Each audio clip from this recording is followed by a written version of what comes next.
9वां अध्याय निशुंभ वध। मैं अर्धनारीश्वर के श्री विग्रह की निरंतर शरण लेती हूँ। उसका वर्ण बंदूक पुष्प और सुवर्ण के समान रक्त पीत मिश्रित है। वह अपनी भुजाओं में सुंदर अक्षमाला, पास, अंकुश और वरद मुद्रा धारण करता है।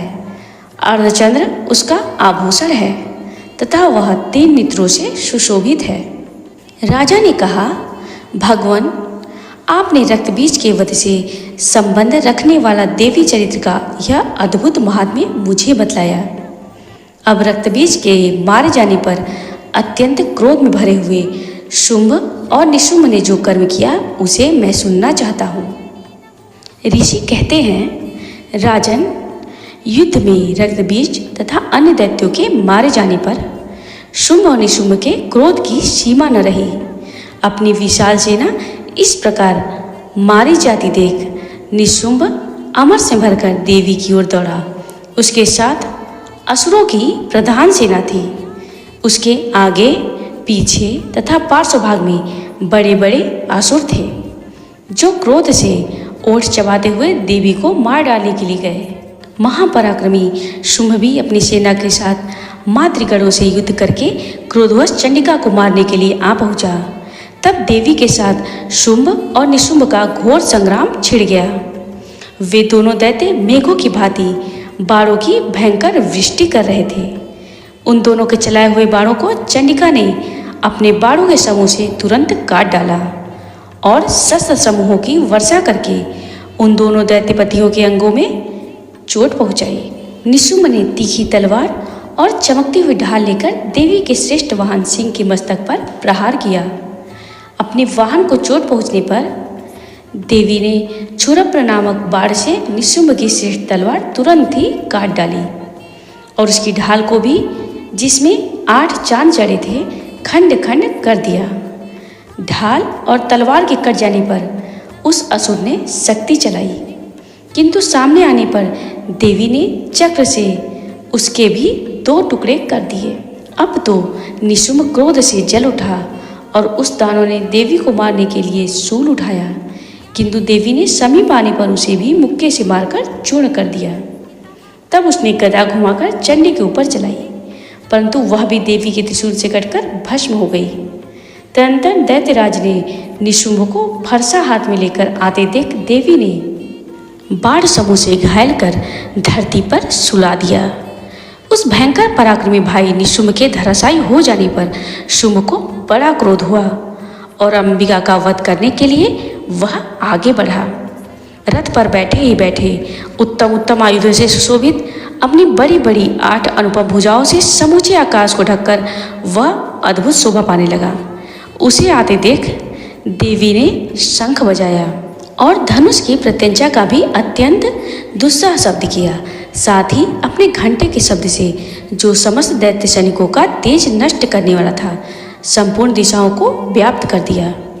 तदनंतर सिंह ने भी अपनी दहाड़ से, जिसे सुनकर बड़े बड़े गजराजों का मद भी चूर हो जाता था, आकाश, पृथ्वी और 10 दिशाओं को गुजा दिया। फिर काली ने आकाश में उछलकर अपने दोनों हाथों से पृथ्वी पर आघात किया। उससे ऐसा भयंकर शब्द हुआ जिससे पहले के सभी शब्द शांत हो गए। तत्पश्चात शिवदूती ने दैत्यों के लिए अमंगलजनक अट्टहास किया।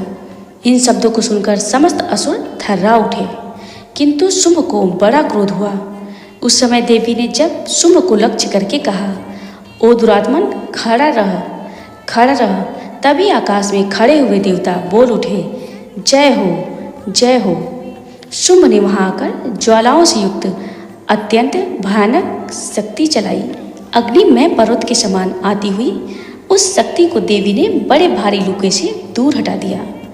उस समय शुंभ के सिंहनाद से तीनों लोग गूंज उठे। राजन, उसकी प्रतिध्वनि से वज्रपात के समान भयानक शब्द हुआ, जिसने अन्य सब शब्दों को जीत लिया। शुंभ के चलाए हुए बाणों के देवी ने और देवी के चलाए हुए बाणों के शुंभ ने अपने भयंकर बाणों द्वारा सैकड़ों और हजारों टुकड़े कर दिए। तब क्रोध में भरी हुई चंडिका ने शुंभ को शूल से मारा। उसके आघात से मूर्छित हो वह पृथ्वी पर गिर पड़ा। इतने में ही निशुंभ को चेतना हुई और उसने धनुष हाथ में लेकर बाणों द्वारा देवी काली तथा सिंह को घायल कर डाला। फिर उस दैत्यराज ने 10,000 बाहें बनाकर चक्रों के प्रहार से चंडिका को आच्छादित कर दिया। तब दुर्गम पीड़ा का नाश करने वाली भगवती दुर्गा ने कुपित होकर अपने बाणों से उन चक्रों तथा बाणों को काट गिराया। यह देख निशुंभ दैत्य सेना के साथ चंडिका का वध करने के लिए हाथ में गदा ले बड़े वेग से दौड़ा। उसके आते ही चंडी ने तीखी धार वाली तलवार से उसकी गदा को शीघ्र ही काट डाला। तब उसने शूल हाथ में ले लिया। देवताओं को पीड़ा देने वाले निशुंभ को शूल हाथ में लिए आते देख चंडिका ने वेग से चलाए हुए अपने शूल से उसकी छाती छेद डाली। शूल से विदीर्ण हो जाने पर उसकी छाती से एक दूसरा महाबली एवं महापराक्रमी पुरुष खड़ी रह कहता हुआ निकला। उस निकलते हुए पुरुष की बात सुनकर देवी ठठाकर हंस पड़ी और खड्ग से उन्होंने उसका मस्तक काट डाला। फिर तो वह पृथ्वी पर गिर पड़ा। तदनंतर सिंह अपनी दाढ़ों से असुरों की गर्दन कुचलकर खाने लगा। यह बड़ा भयंकर दृश्य था। उधर काली तथा शिवदूती ने भी अन्यान्य दैत्यों का भक्षण आरंभ किया।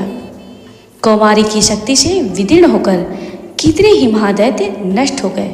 ब्रह्माणी के मंत्रपूत जल से निस्तेज होकर कितने ही भाग खड़े हुए। कितने ही दैत्य महेश्वरी के त्रिशूल से छिन्न भिन्न हो धराशायी हो गए।